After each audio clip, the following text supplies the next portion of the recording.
Welcome to my channel. Basically ये video हमारा second part है एमसीक्यू बीएफएम के मॉड्यूल सी का यूनिट 18 का। फ्रेंड्स, इस पार्टिकुलर वीडियो लेसन में हम लोग डिस्कस करेंगे, कुछ क्वेश्चन डिस्कस कर रहे थे। 17 क्वेश्चन तक हम लोगों ने पार्ट 1 में डिस्कस किया था और आज हम लोग डिस्कस करेंगे क्वेश्चन नंबर 18 से। चलिए 17 नंबर क्वेश्चन से स्टार्ट करते हैं। One of the essential difference between OTC and exchange traded derivative. यदि आपको पार्ट 1 का लिंक चाहिए तो नीचे डिस्क्रिप्शन में भी मिल जाएगा और ऊपर टॉप राइट कॉर्नर में आपको अभी लिंक मिलेगा जिससे आप पार्ट 1 के एमसीक्यूज को देख सकते हैं। तो दोस्तों क्वेश्चन ये कर रहा है कि आपका ओटीसी और ईटीएफ में क्या अंतर है। ए कर रहा है कि ओटीसी जो है चीपर होता है और ईटीएफ कॉस्टली होता है। बी कर रहा है कि ओटीसी कस्टमर के लिए होता है और ईटीएफ आपके बैंक के लिए होता है। सी कर रहा है कि ओटीसी में काउंटर पार्टी रिस्क है और ईटीएफ में काउंटर पार्टी रिस्क नहीं है। और डी कर रहा है कि ओटीसी जो है हेजिंग रिस्क के लिए होता है और ईटीएफ जो है स्पेकुलेशन के लिए होता है। तो कौन सा सही है आपको बताना है। तो दोस्तों इस क्वेश्चन का करेक्ट आंसर है ओटीसी में काउंटर पार्टी रिस्क होता है जबकि ईटीएफ में काउंटर पार्टी रिस्क नहीं होता है। नेक्स्ट क्वेश्चन है कि इनमें से कौन सा स्टेटमेंट फॉरवर्ड कॉन्ट्रैक्ट के लिए फॉल्स है। फॉरवर्ड कॉन्ट्रैक्ट ऑप्शन ए कर रहा है कि ओटीसी प्रोडक्ट है, बी कर रहा है credit risk on counter party exist, C कर रहा है can be for odd amount, D कर रहा है वर्क ऑन मार्जिन रिक्वायरमेंट। तो दोस्तों इस क्वेश्चन का करेक्ट आंसर है option D work on margin requirement. अब आइए जरा देखते हैं जरा फॉरवर्ड कॉन्ट्रैक्ट क्या क्या कैरेक्टरिस्टिक्स होता है। तो ये ओटीसी प्रोडक्ट है, ये किसी ऑड अमाउंट के लिए हो सकता है, ये किसी ऑड पीरियड के लिए हो सकता है, इसका डिलीवरी जरूरी है और मार्जिन की कोई रिक्वायरमेंट नहीं है। आप वही देख सकते हैं कि इस ऑप्शन में कह रहा था कि मार्जिन की रिक्वायरमेंट है, तो इसीलिए ऑप्शन डी हमारा गलत है। आइए नेक्स्ट क्वेश्चन देखते हैं। Forward contract option A contract a commitment by the owner and are standardised. Option B contain a commitment by the owner and can be tailored to the desire of owner. Option C contain a right but not a commitment by the owner and can be tailored to the desire of owner. Option D contain a right but not a commitment by the owner and are standardized. तो बताइए दोस्तों forward contract में क्या होता है। तो forward contract में अपना एक कमिटमेंट होता है ऑनर के द्वारा और ये स्टैंडर्डाइज होता है दोस्तों। नेक्स्ट क्वेश्चन है which of the following statement pertains to forward contract. They are standardise contract, they are traded in secondary market, trader in this contract have to meet margin requirement with the exchange, these contract usually end with deliveries। तो दोस्तों और last है they are traded in separate exchange। तो दोस्तों option D correct है, कोई forward contract होगा तो डिलीवरी फिजिकल डिलीवरी मस्ट है। नेक्स्ट क्वेश्चन है option contract confers the right to buy और sell underlying asset as a predetermined price by predetermined time, is another name for future contract, may be written for debt instrument but not equities. और D कर रहा है may be written for equity but not for debt instrument. तो दोस्तों option ही correct answer है। इधर option contract को देख लेते हैं। ऑप्शन मतलब एक कॉन्ट्रैक्ट होता है जिसमें किसी ऑप्शन का बायर को एक राइट मिल जाती है लेकिन कोई ऑब्लिगेशन नहीं मिलता है।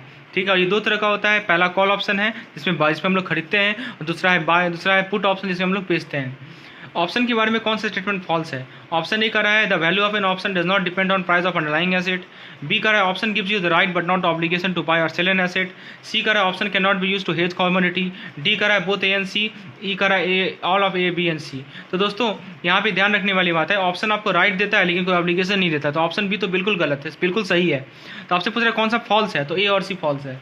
फ्यूचर कॉन्ट्रैक्ट को कंपेयर करने में ऑप्शन कॉन्ट्रैक्ट से तो हम क्या कर सकते हैं। तो देखिए दोस्तों ये ध्यान रखिएगा कि जरा ऑप्शन और फ्यूचर में क्या अंतर होता है मैं आपको समझाता हूँ। तो देखिए दोस्तों ऑप्शन में बायर को कोई ऑब्लिगेशन नहीं होता है। जैसे एग्जांपल के तौर पर आप ले लीजिए राजेश को एक कॉल ऑप्शन से बाई करना है 100 शेयर रिलायंस का 60 रुपये के दर से। कब खरीदना है, तो आज से 3 महीने बाद। तो जिस प्राइस पे वो परचेस करेगा उसे स्ट्राइक प्राइस कहेंगे। मान लीजिए 3 महीने बाद ऐसा हुआ कि रिलायंस का जो एक शेयर का दाम था वो 70 रुपया हो गया। तो अब राजेश क्या करेगा, उस स्टॉक को 60 पे खरीदेगा और उसका प्राइस है 70 रुपया। तो 10 रुपये का उसकी एडवांटेज है, फ़ायदा है, प्रॉफिट है। ठीक है, तो वो जो उस डेट का प्राइस था जो 70 रुपया है उसे कहते हैं स्पॉट प्राइस। तो दो प्राइस आप ध्यान रखेंगे, एक स्ट्राइक प्राइस और एक स्पॉट प्राइस। मान लीजिए 3 महीने बाद वो प्राइस हो गया 50 रुपया पर शेयर। तो अब वो राजेश खरीदेगा 60 रुपये पे। ठीक है, तो वो क्योंकि उसने एग्री किया था, लेकिन वहाँ पे क्या है, इसको एक एडवांटेज ये मिला इस केस में ऑप्शन से कि वो ऑब्लाइग नहीं है कि 60 रुपये पे खरीदे। वो ये बोलेगा कि मैं इस कॉन्ट्रैक्ट को एक्सरसाइज करूंगा ही नहीं। ठीक है, कि और इसको ऑप्शन को एक्सपायर होने दो। तो ये अंतर समझ में आया आपको कि ऑप्शन और फ्यूचर में क्या अंतर है और फॉरवर्ड में क्या अंतर है। फॉरवर्ड में ऐसा कोई कंसेप्ट नहीं है कि आपको कमिटमेंट है फॉरवर्ड में, लेकिन ऑप्शन में ऐसा कमिटमेंट नहीं है। नेक्स्ट क्वेश्चन है एटीएम क्या होता है। Option and at the money कब होता है। तो दोस्तों ऑप्शन देख सकते हैं। एटीएम के बारे में समझा देता हूं कि जैसे मान लीजिए कि आपने एक कॉल ऑप्शन लिया स्टॉक को खरीदने के लिए 60 रुपये पे, वो स्ट्राइक प्राइस है आपका 3 महीने के बाद, और 3 महीने के बाद जो स्टॉक प्राइस है, जो स्पॉट प्राइस है वो 60 रुपये ही है। तो हम लोग कहेंगे कि एट द मनी है। ठीक है, क्योंकि इसमें ना ही गेन है और ना ही लॉस है। तो ऑप्शन ए करेक्ट आंसर होगा। अब देखिए एक केस स्टडी है कि कॉल ऑप्शन के अकॉर्डिंग आप 60,000 US डॉलर खरीद रहे हैं, स्ट्राइक प्राइस दे रखा है 64 रुपया पर US डॉलर, एक्सपायरी है 2 महीने बाद। तो आप क्वेश्चन नंबर 25 कर रहा है कि स्पॉट प्राइस मान लीजिए 65 है एक्सपायरी डेट पे, तो कैसा कॉन्ट्रैक्ट है। तो देखिए दोस्तों जरा मैं समझा दूँ आपको, यहाँ बताइए स्ट्राइक प्राइस कितना है 64 रुपया है और स्पॉट प्राइस कितना है दोस्तों 65 रुपया है, ठीक है। तो इस वाले केस में आपका होगा इन द मनी में मान लीजिए एग्जांपल से समझिए, एग्जांपल से दिमाग में बैठाना है आपको। मान लीजिए कि आप स्टॉक को 60 रुपये पे खरीदेंगे जो कि हमारा स्ट्राइक प्राइस है 3 महीने बाद, और 3 महीने बाद क्या हुआ कि स्टॉक प्राइस हुआ 70, तो आप 10 रुपये आप फायदा कमाए, आप अर्न किए, तो आपका जो ऑप्शन होगा आपका ऑप्शन तभी मनी अर्न करेगा, तो उसे हम लोग कहेंगे इन द मनी। तो इन द मनी में आपको क्या होगा, फायदा होगा, ठीक है। चलिए आउट ऑफ मनी में क्या होगा कि मान लीजिए वही हमारा स्ट्राइक प्राइस 60 रुपये का है, लेकिन जो 3 महीने बाद जो स्टॉक प्राइस है वो 50 रुपये हो गया, ठीक है। तो ये हमारा क्या है कि यहाँ पे हम कुछ खरीदेंगे नहीं, इस ऑप्शन को एक्सरसाइज ही नहीं करेंगे, तो ये हमारा आउट ऑफ मनी हो गया। तो जरा इस केस में देखिए स्ट्राइक प्राइस है 64, स्पॉट प्राइस है 65, ठीक है, तो ये हमारा इन द मनी होगा।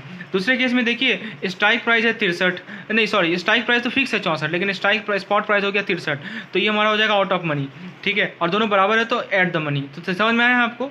आइए क्वेश्चन नंबर 28 देखते हैं। स्ट्राइक प्राइस कह रहा है कि फॉरवर्ड रेट से कम है कॉल ऑप्शन में, ठीक है। तो देखिए उल्टा होगा, पुट ऑप्शन में जस्ट का रिवर्स होगा। जब स्ट्राइक प्राइस कम होता है, ठीक है, तो आप प्रॉफिट में रहते हैं, तो इसे हम लोग कहते हैं इन द मनी, ठीक है दोस्तों। अब ये चार्ट को याद रखेंगे, इसमें सबको समझाया हुआ है कि किस केस में क्या होगा। इसको रटने की आवश्यकता बिल्कुल नहीं है, दिमाग में एक एग्जाम्पल को बैठाइए, आप सॉल्व कर पाएंगे। एट द मनी कब होता है, जब दोनों बराबर होता है, इसलिए हमारा ऑप्शन नंबर डी का सही है। अब क्वेश्चन नंबर 30 कर रहा है कि एज पर कॉल ऑप्शन आपने 60,000 US डॉलर खरीदा, स्ट्राइक प्राइस 64 दे रखा है, दिन एंड दे रखा है 2 महीना। तो इस केस में ये सेम क्वेश्चन है दोस्तों, इसको दोबारा रिपीट करने की कोई आवश्यकता नहीं है। अब देखिए ये क्वेश्चन है कि आपको एक्सरसाइज प्राइस यानी स्ट्राइक प्राइस दिया हुआ है 100 रुपया, तो कौन सा स्टेटमेंट सही है। तो बताइए एट द मनी कब होगा, जब स्पॉट प्राइस होगा 100 रुपया, ठीक है। इन द मनी कब होगा, जब स्पॉट प्राइस जो है वो 100 रुपये से ज़्यादा होगा, और आउट ऑफ मनी कब होगा, जब स्पॉट प्राइस जो है 100 रुपये से कम होगा। तो इसीलिए ए और डी हमारा करेक्ट ऑप्शन है।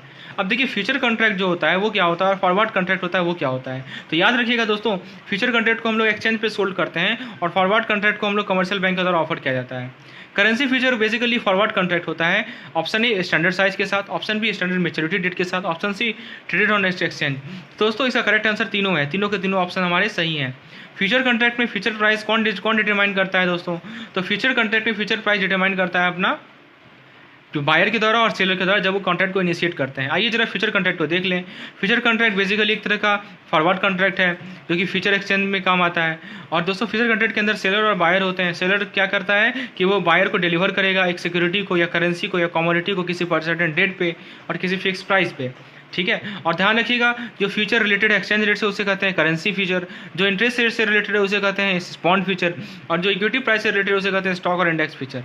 नेक्स्ट क्वेश्चन नंबर 37 है, one difference between future and option contract is fund change hands daily in case of option but not with future, fund change hand daily in case of future but not with option.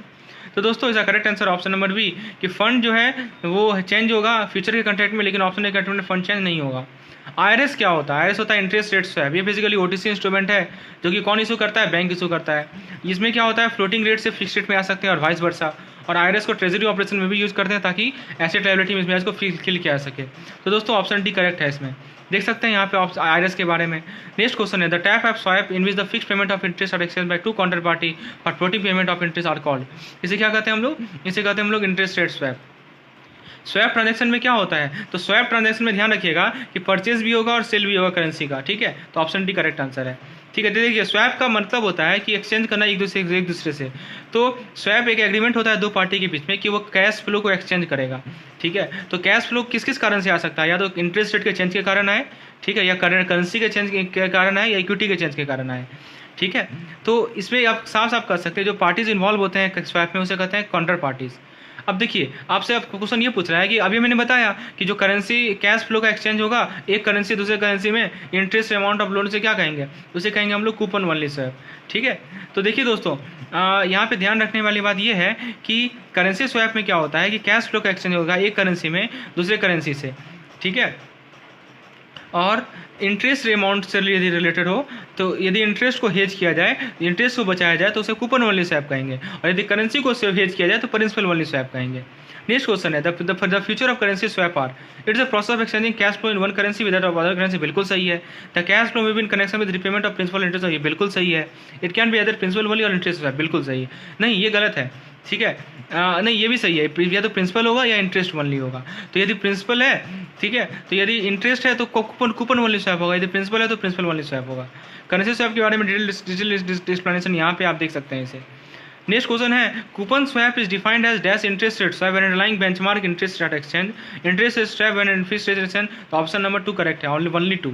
Match the following, interest rate swap किससे match होगा? तो interest swap में हम क्या करते हैं, fix interest rate को floating interest rate से एक्सचेंज करते हैं सेम करेंसी में।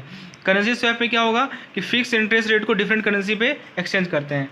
क्रॉस करेंसी बेसिस स्वैप पे क्या होगा, फ्लोटिंग इंटरेस्ट रेट को डिफरेंट करेंसी पे एक्सचेंज करते हैं। और क्रॉस करेंसी कूपन स्वैप में क्या होगा, fix with floating interest rate in different currency. और इक्विटी स्वैप में क्या होगा, रेट ऑफ रिटर्न को एक्सचेंज करते हैं इक्विटी से। Exchange of cash flow in one currency with other currency in respect of only principal amount, तो इसे प्रिंसिपल ओनली स्वैप कहेंगे। यदि इंटरेस्ट रेट को हेज किया जाए तो करेंसी स्वैप क्या कहलाएगा, तो उसे कहेंगे हम लोग, क्या कहेंगे दोस्तों, करेंसी ओनली स्वैप। ठीक है, मैंने बताया है currency only swap, coupon only swap में हम लोग इंटरेस्ट रेट को हेज करेंगे। और यदि प्रिंसिपल क्या कहते हैं, यदि हमारा जो हमारा P+I स्वैप होता है उसमें हम लोग बोरोवर क्या करता है कि करेंसी रिस्क और इंटरेस्ट रेट रिस्क को कंप्लीटली इल्यूमिनेट कर देता है। ठीक है, तो P+I स्वैप होता है। और फ्यूचर कॉन्ट्रैक्ट का फॉरवर्ड कॉन्ट्रैक्ट में क्या एडवांटेज है कि दोस्तों ये स्टैंडर्डाइज होता है, जिसके कारण पार्टीज को मैच करने में आसानी होती है, जिसके कारण लिक्विडिटी बढ़ता है। और दोस्तों ये फ्यूचर कॉन्ट्रैक्ट जो होता है उसके लिए specify that more than one bond is eligible for delivery making it harder for someone to corner. तो ये था हमारा 38 क्वेश्चन का सेट। होपफुली आपने एंजॉय किया होगा। पहला दोनों पार्ट को निश्चित रूप से देखिए, और भी वीडियो लेसन में लाऊंगा। दोस्तों लाइक कीजिए वीडियो को, चैनल को सब्सक्राइब कीजिए और मैक्सिमम से मैक्सिमम इसे शेयर कीजिए। धन्यवाद।